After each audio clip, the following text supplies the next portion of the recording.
Will Rogers was a master storyteller of the early part of the 20th century.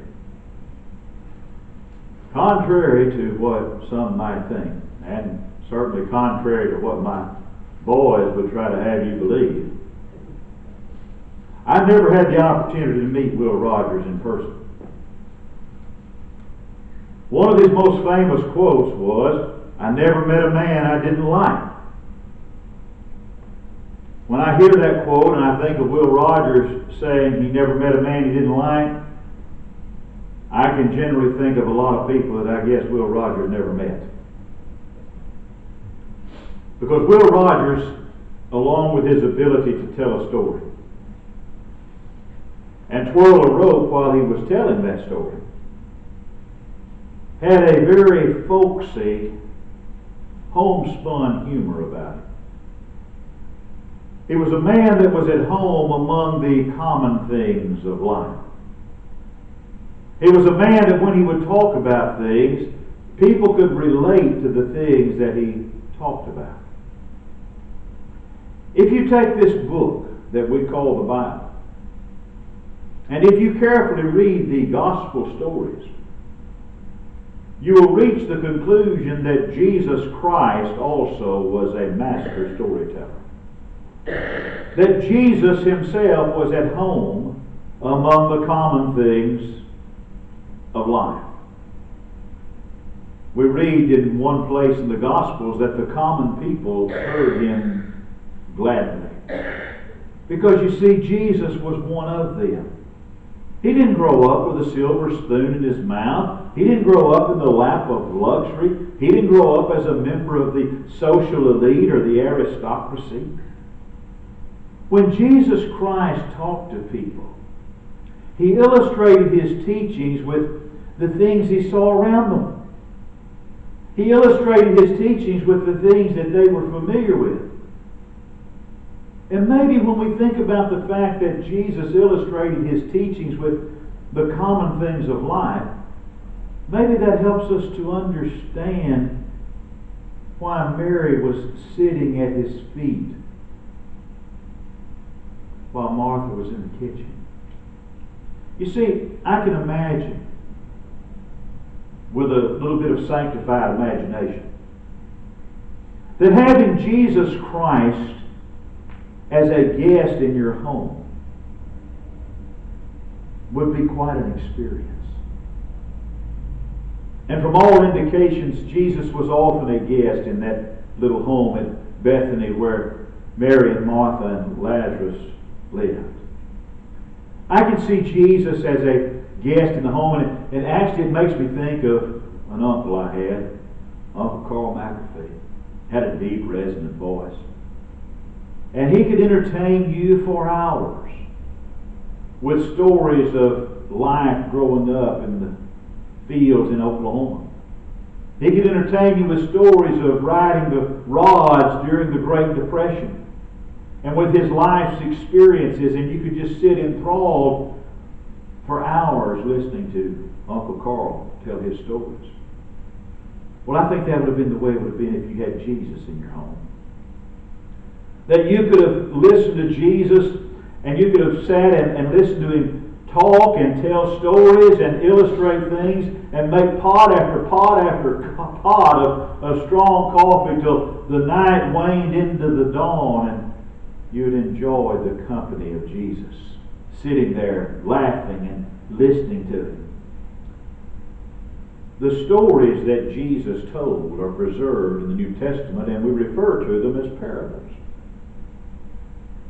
They were stories that were told and meant to teach a lesson. But the parables of Jesus always had to do with the common, everyday things of life. They might be parables of nature, which were all around us. Or they might be dealing with the things of men and women. But to read the parables of Jesus is to wonderfully move through the picture gallery of life. Because the parables of Jesus are filled with some of the most fascinating of portraits.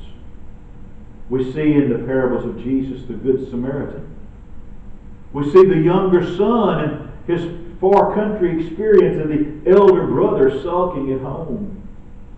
We've got the sower and the good ground. We've got the shepherd and we've got the pearl merchant and we've got so many others. And all of these stories are hand-painted by the master artist, Jesus Christ.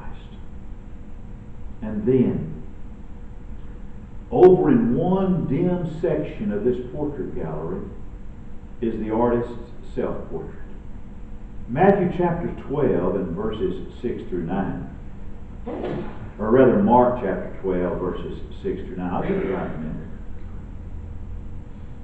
Having yet therefore one son, his well-beloved, he sent him also last unto them, saying, They will reverence my son. But those husbandmen said among themselves, This is the heir, come and let us kill him, and the inheritance will be ours.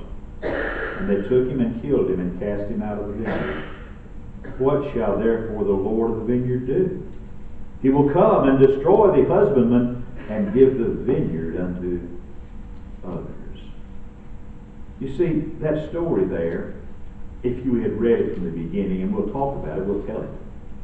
But that story there in Mark chapter 12 is not just a story of problem renters or problem tenants. Believe me, I could tell you some stories of some problem tenants, and problem renters that I have had and that I have known. And if you've ever had any rental property, you could probably also tell some stories of some problem tenants. But this parable, as Jesus tells it, is sheer autobiography. And I want you to think, as Jesus tells this parable in Mark chapter 12, I want you to think of the Pharisees, and I want you to, by an eye of faith, see the Pharisees listening on the edge of the crowd that day. And I want you to see them as this vivid little tale unfolds, and they see their own dark, sinister plot against Jesus. And that ought to make us realize that Jesus telling this story is one of the bravest things he ever did. So let's begin at the beginning. Here is the Lord of the vineyard. And the Lord of the vineyard bought his ground, and he planted it, and he fenced it round, and he dug troughs for the winepress, and he built a tower, and he put a skilled husbandman in charge. The short version is that this owner of the vineyard did everything conceivable. Nothing was left to chance, nothing was left out, nothing was omitted or forgotten. In fact, if you remember Israel's song of the vineyard from Isaiah, steeped in the Old Testament as Jesus was, and quoted from it here, it's in Isaiah chapter 5, verses 1 and 2. Now will I sing to my well-beloved a song of my vineyard, touching his vineyard. My well-beloved hath a vineyard in a very fruitful hill, and he fenced it, and gathered out the stones thereof, and planted it with the choicest vine, and built a tower in the midst of it, and also made a winepress therein, and he looked that it should bring forth grapes, and it brought forth wild grapes. Now skipping down to verse 4, what could have been done more to my vineyard that I have not done in it? Wherefore, when I looked that it should bring forth grapes, brought it forth wild grapes. I often think, as I read that that's the baffled cry of God as he looks at us today. What more could I have done to my vineyard that I have not done? God has provided us with food and with clothing and with shelter. God has given us eyes to watch the sunset. He's given us ears to hear the birds sing. God has given us the privilege of the holy, happy, heavenly exercise of prayer. So when God says, what more could I have done? Our answer has to be nothing, God. You've done everything. This parable here in Mark chapter 12, it shows us the marvelous patience of God. I want you to look at the details of the story. The Lord of the vineyard first sends a servant, and he's beaten. And then he sends a second servant, and he's stoned. And then he sends a third servant, and he's killed. And then many others. In spite of everything that's done, the Lord of the vineyard still keeps sending them. This is the picture that Jesus draws of Israel and the story of Israel through the centuries. God, as He sends one prophet after another to Israel.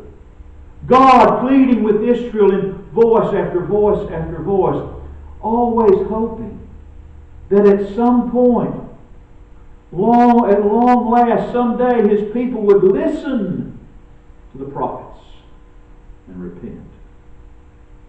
But if you go back and you look, that, beloved, is not the story of Israel. It is the story of the soul of every man and woman on the footstool of God. You remember? When David fell into that dreadful and horrible disloyalty, when David sinned and besmirched his career, God could have cast David away, couldn't He? God could have said, well, I've done everything I can for David. I found David as a shepherd. I made him into a king. God might have said, I toiled night and day to fashion him into a leader of Israel. God might have said, well, I'm done with him. He's sinned. He's besmirched his career. God might have said, throw him away. He might have. But He didn't.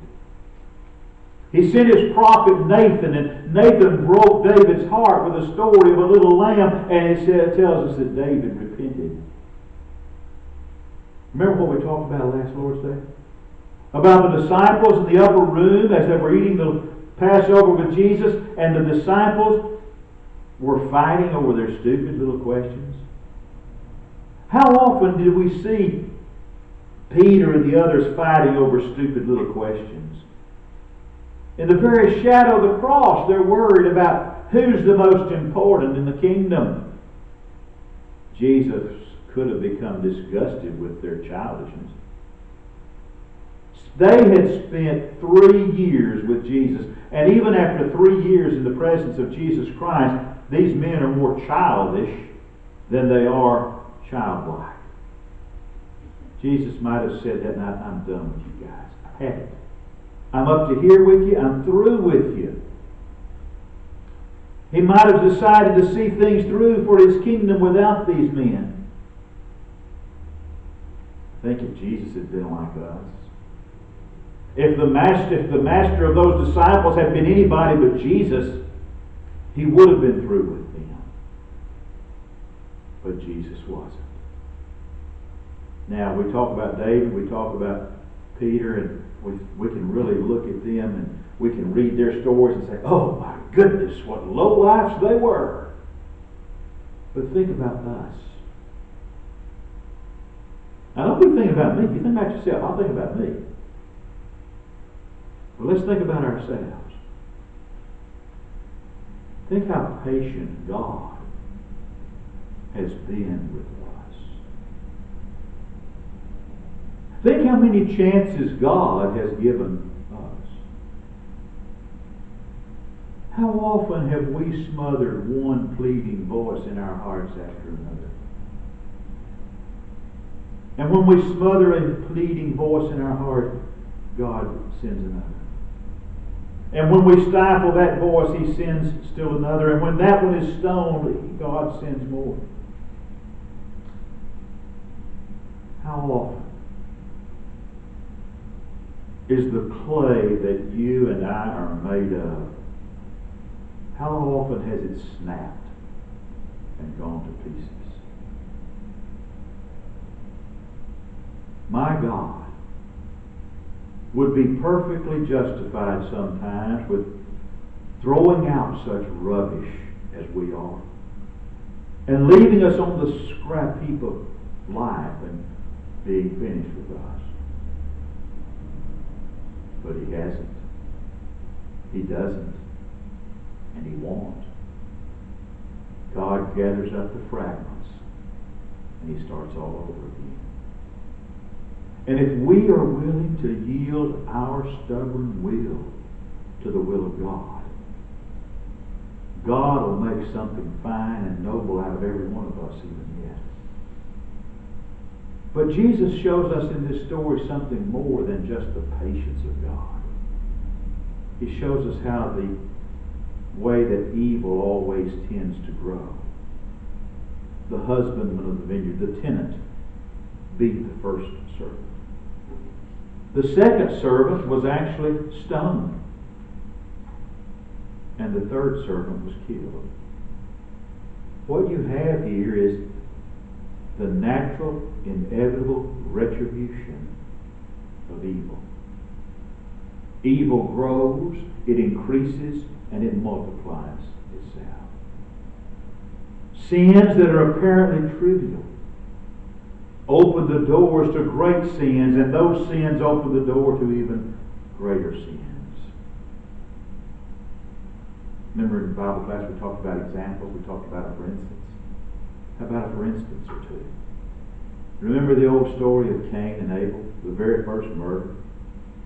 And how the story of that murder actually began with the envy that Cain had for Abel. Well, guess what? That envy became hatred. And that hatred became murder. Or think about Peter. Peter had to deny Jesus not once, not twice, but 3 times. That first denial was a low, muttered thing. I don't know. The second was much more emphatic. I told you I don't know him. And the third was a great, terrible shout with oaths and curses and swearing. That's the way sin is, folks. It escalates. It multiplies. It grows. And the very nature of things, sin is bound to grow. So it is that a man or a woman begins by just being utterly shocked at some sin. And in the beginning, there's a shudder that passes over their soul at the defiling contact of that sin. But it ends by saying, sin? Sin? You call that sin? I must say, I really can't see anything wrong with it. That's the progression. Well, in this story of the vineyard, all the messengers have been rejected. All the appeals have been refused. And so that's when the Lord of the vineyard decides that he's going to send his son. He feels, surely, if I send my son, surely that will move me. Surely they'll reverence my son. That's what he's thinking. Will they? You know, we like to think, since we've got the Bible and we see how the story ended back in the first century, we like to think that if Jesus Christ came back today, the world would be at his feet. We like to think that if Jesus came in the flesh today, there'd be so many conversions and so many baptisms that it would make Pentecost look like the amateur hour. The church buildings would be overflowing, every knee would be bowed in adoration. Do you really think so? You really think that would happen? If Jesus came back, he would not be crucified. We've become far too civilized for that now. We've become too sophisticated for such a barbaric act in our day and time. He would be flattered. He would be patronized. He would be invited to all kinds of great places. And then he would just be politely ignored. Just like he is already. And then he would make his demands for utter honesty, because they're as real today as they were in the first century.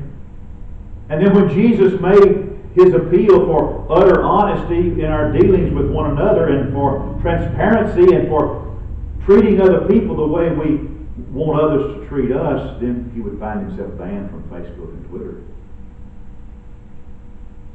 My friends,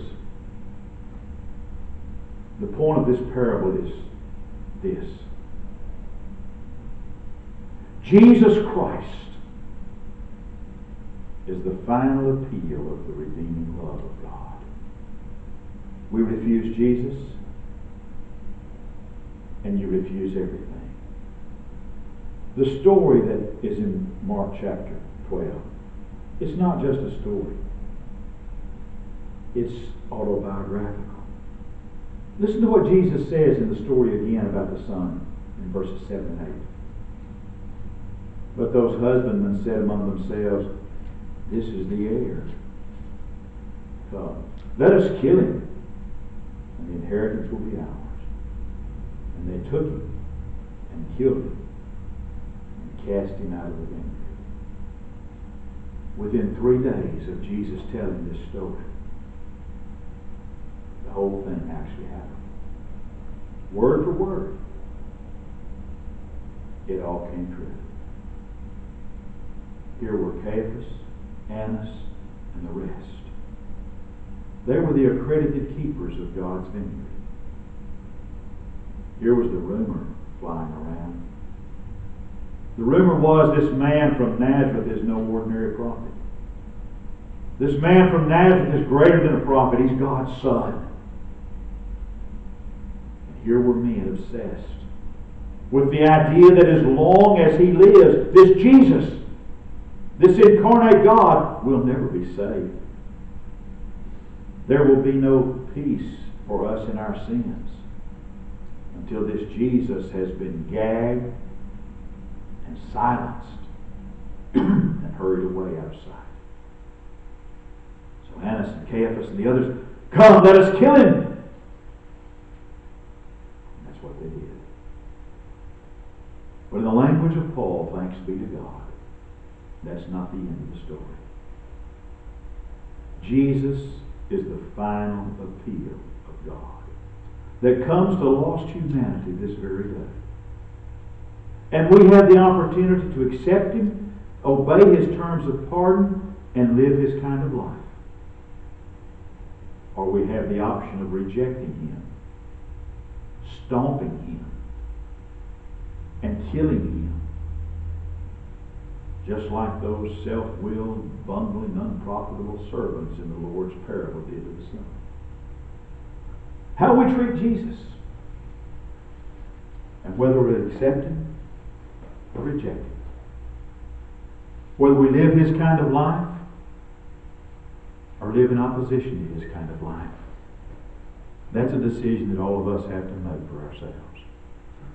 And I don't know what's going on in your life or what decisions you might need to make. But if you need to make changes, this is your opportunity to do it as together we stand.